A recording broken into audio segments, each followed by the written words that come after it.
জোরে বলেন না, মোল্লা হবে না, আরো কিছু হবে, আরো কিছু হবে। আর যদি স্কুলে পড়ান মানা করতেন না।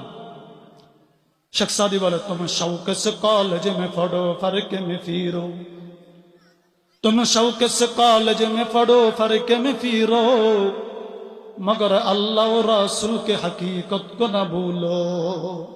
তুমি স্কুলে পড়ো কোনো সমস্যা নাই, তুমি ভার্সিটিতে পড়ো কোনো সমস্যা নাই, তুমি ইউনিভার্সিটি অক্সফোর্ড সারা পৃথিবীর যত ভার্সিটি আছে সমস্ত ভার্সিটি তুমি ঘুরো কোনো সমস্যা নাই। তবে তোমাকে স্মরণ রাখতে হবে তোমার ঈমান কোনো ধ্বংস যেন না হয়, ঈমান যেন ঠিক থাকে, তোমার ইসলামের তাহজিব তামাদ্দুম যেন ঠিক থাকে। তুমি ঈমান ঠিক রাখিয়া তাহজিব তামাদ্দুম ঠিক রাখিয়া সারা পৃথিবীর সমস্ত ভার্সিটি ঘুরো কোনো সমস্যা নাই। তুমি ডাক্তার হতে যাই যদি তোমার ঈমান ধ্বংস হয়ে যায়, ইঞ্জিনিয়ার হতে যাই যদি তোমার তাহজিব তামাদ্দুম ধ্বংস হয়ে যায়, তাহলে ওই শিক্ষা প্রতিষ্ঠানে যাওয়া তো দূরের কথা, ওই শিক্ষা কারিকুলামকে লাথি মেরে দিতে হবে। কি বলেন ঠিক কিনা? বর্তমানের পরিস্থিতি, বর্তমানের আপনারা বলেন তো, মাদ্রাসার বাহিরে যে প্রতিষ্ঠানগুলো আছে ওই প্রতিষ্ঠানে আপনার সন্তান যদি পড়ে আপনারা জানাজা পড়াইতে পারবে? জোরে বলেন না পারবে?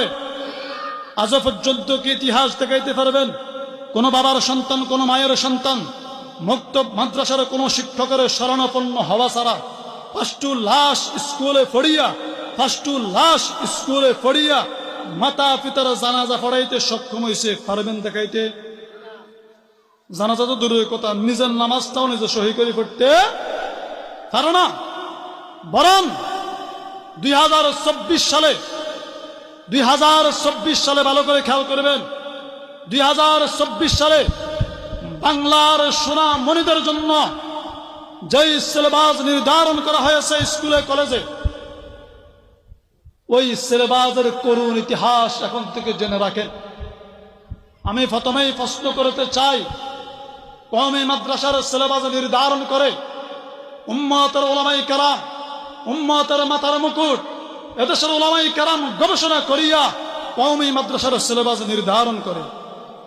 আর 2024 সালের সিলেবাস স্কুল কলেজ ইউনিভার্সিটির সিলেবাস নির্ধারণ করেছে বাংলাদেশের কোন মুসলমান তো দূরের কথা কোন নাগরিক নয়, বরং আপনার পাশের দেশ ইন্ডিয়া আমার সন্তানকে কি পড়াইবে তার সিলেবাস নির্ধারণ করেছে। আমি আপনাদেরকে জিজ্ঞাসা করব, যদি 2024 স্কুল ইউনিভার্সিটি কলেজের সিলেবাস আমার মুসলমানের সন্তানকে পড়ানোর সিলেবাস, বাংলার কোন মুসলমান নয়, বাংলার কোন সাধারণ নাগরিক নয়, যদি ইন্ডিয়ার সেই হিন্দু বৌদ্ধ খ্রিস্টানরা আমার সোনামণির সিলেবাস নির্ধারণ করে, তো আমি তো বাংলার এই স্বাধীন আকাশে সূর্যের আলো দেখি না, আমি এই বাংলার স্বাধীন আকাশে 24 আকাশে ঘন কালো অন্ধকারে মেঘ দেখতে পাই। কি বলেন ঠিক কিনা?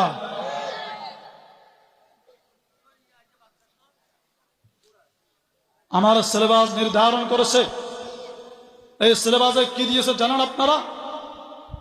7ম শ্রেণীর একটা কলম। আপনারা বলেন তো, আপনাদের বাপ দাদা মানুষ ছিল তো? জোরে বলেন না, আপনারা কি মানুষের সন্তান না অন্য কিছুর সন্তান? জোরে বলেন।